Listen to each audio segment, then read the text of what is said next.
గత 3 రోజులుగా మూడో రోజు సినిమా వాళ్ళ పైన ఐటీ రైట్స్ ఒకటి మిమ్మల్ని క్వశ్చన్ అడగాలనుకుంటున్నాను సార్. బొంబాట్‌గా సూపర్ హిట్ సినిమాలు అందుకున్నారు ప్రొడ్యూసర్లు, డైరెక్టర్లు యాజ్ వెల్ హీరో కూడా. 'పుష్ప 2' అండ్ సంక్రాంతికి వస్తున్నాం. అఫ్కోర్స్ దిల్ రాజు గారిది అంటే గేమ్ చేంజర్ పోయింది. ఒకటో రోజు కలెక్షన్, రెండో రోజు కలెక్షన్ 1000 కోట్లు, 500 కోట్లు, 2000 కోట్లు, ఆ కోట్లను ఎక్కడున్నాయి చూపించమని ఐటీ అధికారులు వచ్చి రైట్స్ చేస్తున్నారు అనేది మనకున్న న్యూస్. అంటే ఆల్రెడీ రన్ టైం కొనసాగుతుంది, థియేటర్లలో నుంచి ఆ సినిమా వెళ్ళిపోలేదు. ఒకవైపు 'పుష్ప 2' కూడా ఇంకా యాడెడ్ వెర్షన్ రిలీజ్ అయింది, సంక్రాంతికి వస్తున్నాం థియేటర్స్ లోనే ఉంది, గేమ్ చేంజర్ కూడా థియేటర్స్ లోనే ఉంది. అప్పుడే ఐటీ రైట్స్ ఎట్లా చేసే స్కోప్ కనిపిస్తుంది అంటే చేస్తున్నారు కాబట్టి. ఐటీ రైట్స్ ఎప్పుడు కూడా ఏమైందంటే మనం లాస్ట్ ఇయర్ ప్రకటించిన ఇన్కమ్ లో ఏమైనా తేడాలు ఉండి, జనరల్ ఇన్కమ్ ట్యాక్స్ వాళ్ళు ఎట్లా రన్ చేస్తారంటే ఏంటంటే, ఇప్పుడు ఏదైనా లాస్ట్ ఇయర్ ప్రకటించిన ఇన్కమ్ ట్యాక్స్ మనం ఒకటి ప్రకటించి దాని మీద ట్యాక్స్ కట్టేస్తాం. ఆ కట్టిన ట్యాక్స్ మనం ప్రకటించిన ఇన్కము మన బ్యాంక్ స్టేట్మెంట్ లో మన వ్యవహారాలు మన అన్ని కరెక్ట్ మ్యాచ్ అని అనుకో, ఓకే వాళ్ళు పట్టించుకోరు. ఇది వేరే ఉండి ఇది వేరే ఉందనుకో వాళ్ళు వచ్చి రైడ్ చేసే అధికారం ఉంటుంది. ఓకే, అట్లా. కాకపోతే ఎందుకు ఇప్పుడు చేశారు చాలా మంది తెలియదు. అదే ఇప్పుడు ఎందుకు చేశారు ఈ టైంలో అంటే IT returns filing December 31 last date. Okay, so IT returns filing నేను కూడా 31 December ఫైల్ చేసిన. నేను ఇప్పుడు నేను ఫైల్ చేసిన ఐటీ రిటర్న్స్ నాకు జరిగిన బ్యాంక్ ట్రాన్సాక్షన్స్ ఇప్పుడు అంతా ఆన్లైన్ అయిపోయినాయి. ఈ రెండు డిఫరెన్స్ ఉన్నాయి అనుకో. ఇప్పుడు నేను ఒక 20 కోట్లు ట్రాన్సాక్షన్ చేసిన, నేను ఓన్లీ ఐటీ 4 లక్షలు 3 లక్షలు కట్టేసిన అనుకో, వాడు బిలీవ్ చేయడు. జనరల్ రూల్ ఏముంటది అంటే యావరేజ్ రూల్ ఏంటంటే మనం చేసిన టర్న్ ఓవర్ మీద అట్లీస్ట్ ఒక 10% అన్న ఐటీ కట్టాలి. నువ్వు ఒక 10 కోట్లు టర్న్ ఓవర్ చేసినావు అనుకో, 10% మీద అంటే ₹1 కన్నా ఐటీ కట్టాలి. నువ్వు 9 crores నీ ఖర్చులు గిర్చులు ఇంకా అన్ని తీసేసినా కూడా కట్టాలా. నేను ఓన్లీ 10 లక్షలు ఐటీ చూపించినా అనుకో అని డౌట్ వచ్చేస్తుంది. డౌట్ వచ్చినప్పుడు వాళ్ళు ఫస్ట్ ఒక లీగల్ నోటీస్ పంపిస్తారు. ఆ లీగల్ నోటీస్ రెస్పాండ్ కాబట్టి ఇమిడియట్ వచ్చి ఐడి చేసి మొత్తం స్వాధీనం చేసేసుకుంటారు.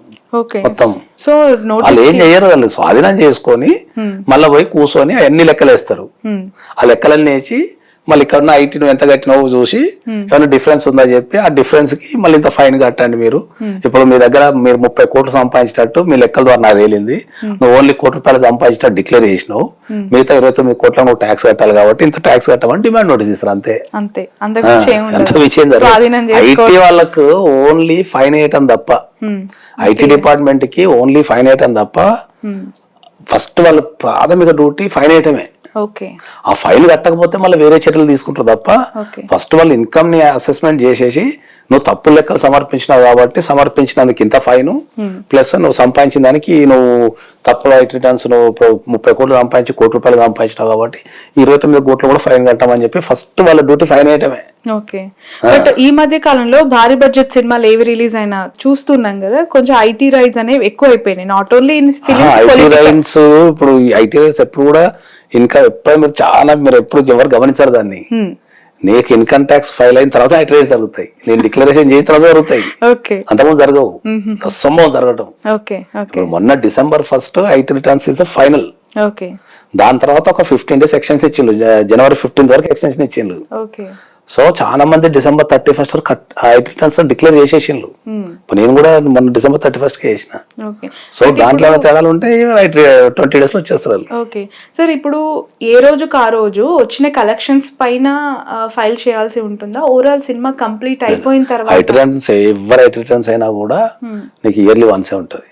సినిమా వాళ్ళకి స్పెషల్, సినిమా వాళ్ళకు కంపెనీస్ ఏమి ఉండదు. పర్సనల్ అయినా కంపెనీ అయినా ఏదైనా కూడా ఐటీ రిటర్న్స్ ఇయర్లీ వన్సే మనం ప్రకటించాలా. కాకపోతే ఖచ్చితమైన డేటా ఇవ్వాలా. ట్యాక్స్ కట్టడం అనేది కొంతమంది ఏంటంటే అడ్వాన్స్ ట్యాక్స్ కట్టేస్తారు. ఇప్పుడు సపోజ్ ఎవరైనా ఒక ₹1 ఈ సంవత్సరం ట్యాక్స్ పడుతుంది అంటే ఎట్ ఏ టైం కట్టకుండా ఏం చేస్తారంటే వాళ్ళు తేపకు 10 lakhs 15 lakhs ముందే కట్టుకుంటూ పోయి సర్ప్లస్ లోకి వెళ్ళిపోతారు. కొంతమంది ఏమో మొత్తం అయిపోయిన తర్వాత ₹1 కట్టేస్తారు, ఆ 10 lakhs ₹1 కట్టేస్తారు. 200 కోట్లు వచ్చాయని అంచనా వేసేసుకొని వాళ్ళు రిలీజ్ చేశారనుకోండి సార్ పోస్టర్. బట్ ఆ నెక్స్ట్ వీకెండ్ పండుగలో సడన్ హాలిడేస్ రావడం వల్ల హౌస్ఫుల్ అయిపోయి ఇంకా పెద్ద రెవెన్యూస్ ఎక్కువ వచ్చి యాడ్ అయి ఉండొచ్చు. వీళ్ళు ఆల్రెడీ 2000 crore లేదా 200 crore వీళ్ళు అనౌన్స్ చేసిన తర్వాత ఐటీ అనేది దీని మీదే చేసింది చూపించవచ్చా? ఇది కూడా యాడ్ చేసి మళ్ళీ రీఫైలింగ్ అనేది చేయాల్సి ఉంటుంది. ఐటీ రిటర్న్స్ అనేది జనరల్ గా మనకు April 1 నుంచి నెక్స్ట్ ఇయర్ మార్చి 31 వరకు జరిగే ప్రతి ట్రాన్సాక్షన్ మీద ఐటీ కట్టాలి మనం. కట్టాలి. సింపుల్ అది కదా. ఇక ఓకే. ఇక ఆ లోపు నువ్వు ఎంత సంపాదించినావు ఈ April 1 నుంచి నెక్స్ట్ ఇయర్ మార్చి 31 వరకు నువ్వు చేసిన రకరకాల కార్యక్రమాల్లో ఎంత సంపాదించినావు అనేది డిక్లరేషన్ ఇవ్వాలి మనకు, అంతే. ఇంకా ఆ మధ్య కాలంలో సంపాదించిన దాని మీదనే మనం ట్యాక్స్ కట్టాలా. ఇప్పుడు మీరు చెప్పిన కనెక్షన్స్ అని ఆ మధ్య కాలంలో అంటే ఇప్పుడు మనం ఓపెన్ గా మాట్లాడుకోవాల్సింది ఏంటి అంటే, వీళ్ళు వేసే పోస్టర్లు వేరు, ఐటీ రిటర్న్స్ వేరు, అవి రెండు చాలా డిఫరెంట్ ఉంటాయి.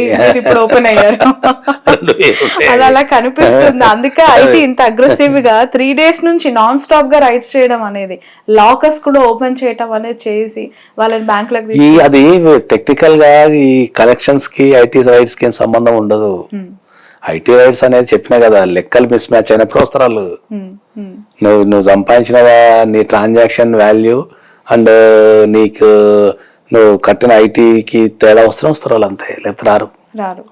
ఓకే. ఓకే. అట్లా ఎందుకంటే మరి ఇప్పుడు మీరు ఇన్ని సంవత్సరాల నుంచి ఇన్ని వేల మంది, ఇన్ని లక్షల మంది ఎన్ని ఐటీ రేట్లు జరిగినాయి దాదాపు కొన్ని ఎన్ని మా అంటే మీరు 10 ఉండొచ్చు, మీరు మీడియాలో ఉంటారు కాబట్టి మా అంటే ఒక 10 ఇళ్ళ మీద జరిగి ఉండొచ్చు, అంతే. మరి రాష్ట్ర వ్యాప్తంగా 10 మంది ఐటీ కడతారు కాదు కదా, కోట్ల మంది కడతారు. కాకపోతే ఇప్పుడు ఉన్న ప్రాబ్లం ఏంటంటే, అందరికి తెలియని ప్రాబ్లం ఏంటంటే, మన ఎప్పుడైతే పాన్ కార్డు కానీ ఆధార్ కార్డు కానీ అన్నిటికీ లింక్ అయిపోయినాయి బ్యాక్ ఎండ్ లో, అన్నిటికీ లింక్ అయిపోయినాయి బ్యాక్ ఎండ్. అది ఎవరికి అందరికీ గుర్తులేదు కానీ పాలు కనుక పిల్లి పాలు తాగుతూ కొడుతుంది అనుకున్న టైపులా నువ్వు చేసే ప్రతి ట్రాన్సాక్షన్ మొత్తం ఆటోమేటెడ్ అయిపోయింది. ఇప్పుడు నీ అకౌంట్ లో 10 లక్షల కంటే ఎక్కువ పడ్డాయి అనుకో, ఐటీ డిపార్ట్మెంట్కి వెళ్ళిపోతాయి బ్యాక్ ఎండ్ లో, బ్యాంక్ నుంచి ఆటోమేటిక్ గా జనరేటెడ్ ఈమెయిల్ వెళ్ళిపోతుంది. ఏదైనా పెద్ద ట్రాన్సాక్షన్ జరిగింది అనుకో, ఇంతకంటే మించి ట్రాన్సాక్షన్ జరిగింది అనుకో, వాళ్ళకి వెళ్ళిపోతుంది. వాళ్ళ దగ్గర నుంచి లెటర్ వస్తూనే ఉంటుంది. ఇప్పుడు సో డేట్ లో నువ్వు ఇంత ట్రాన్సాక్షన్ చేసినావు, ఐ నీడ్ ఎక్స్ప్లెనేషన్ అని వస్తుంది. Then you need to give explanation ఇవాళ. ఈ మొన్న చెన్నైలో కూడా ఒక న్యూస్ వైరల్ అయింది, నిజామాబాద్ తెలియదు. చాట్ బండార్ గారికో ఈ సంవత్సరం నువ్వు 40 లక్షల ట్రాన్సాక్షన్ చేసినావు పానీపూరికి, నువ్వు ట్యాక్స్ కట్టలే, ఇమీడియట్లీ చెప్పులు ఎక్కలని చెప్పేసి వాడు ఫోన్ పే పెట్టుకుంటాడు. వాడు చాట్ బండార్ దగ్గర 140 lakhs టర్న్ ఓవర్ దాటిందంట 1 year లో. 40 lakhs టర్న్ ఓవర్ దాటంగా ఇటు నుంచి మొన్న మొత్తం అది వైరల్ అయింది. అది నిజామాబాద్లో కానీ 40 lakhs దాటితే నువ్వు జిఎస్టీ కట్టాలా. సో నీ బిజినెస్ 40 lakhs దాటింది కాబట్టి నువ్వు జిఎస్టీ కట్టమని చెప్పి నోటీస్ వచ్చింది. అంతా ఆటోమేటెడ్ జనరేటెడ్ ఈమెయిల్స్ అయిపోయినాయి ఐటీలో, ఇన్కమ్ ట్యాక్స్ డిపార్ట్మెంట్ లో కూడా.